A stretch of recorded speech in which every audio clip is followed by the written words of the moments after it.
क्या आप जानते हैं, ज्यादातर लोग मानते हैं कि राधा सिर्फ एक गोपी थी जिन्होंने कृष्ण से प्रेम किया, लेकिन प्राचीन ग्रंथों में उनका स्वरूप इससे कहीं ज्यादा गहरा और दिव्य बताया गया है।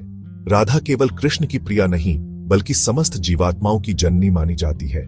ब्रह्म वैवर्त पुराण और देवी भागवत पुराण में वर्णन है कि राधा सभी गोपियों की मूल शक्ति है और अनंत जीवात्माओं की माता है।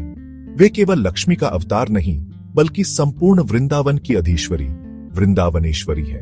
क्या आप जानते हैं, स्वयं भगवान श्री कृष्ण, जो संपूर्ण सृष्टि के नियंता हैं, वे भी राधा की भावनाओं से प्रभावित होते हैं।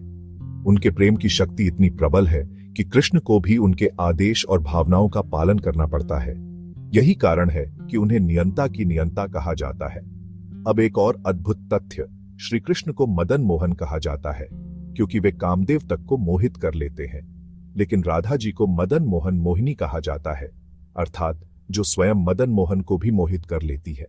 यह उनकी सर्वोच्च शक्ति और आकर्षण का प्रमाण है।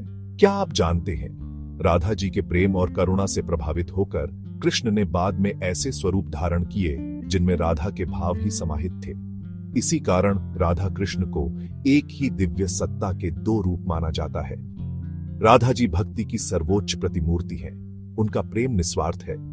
वे स्वयं के सुख के लिए नहीं, बल्कि केवल कृष्ण के आनंद के लिए जीती हैं। और इसी से संसार को सिखाया गया कि सच्ची भक्ति क्या होती है, बिना शर्त का प्रेम। इसलिए अगली बार जब आप राधा का नाम सुने तो याद रखिए, वे केवल एक गोपी नहीं, बल्कि वृंदावन की अधीश्वरी, सभी आत्माओं की जननी और वही शक्ति है जिन्हें स्वयं कृष्ण भी मान देते हैं। अगर आप ऐसे ही सनातन धर्म के छिपे हुए रहस्यों को जानना चाहते हैं, तो हमारे चैनल को लाइक, शेयर और सब्सक्राइब जरूर करें।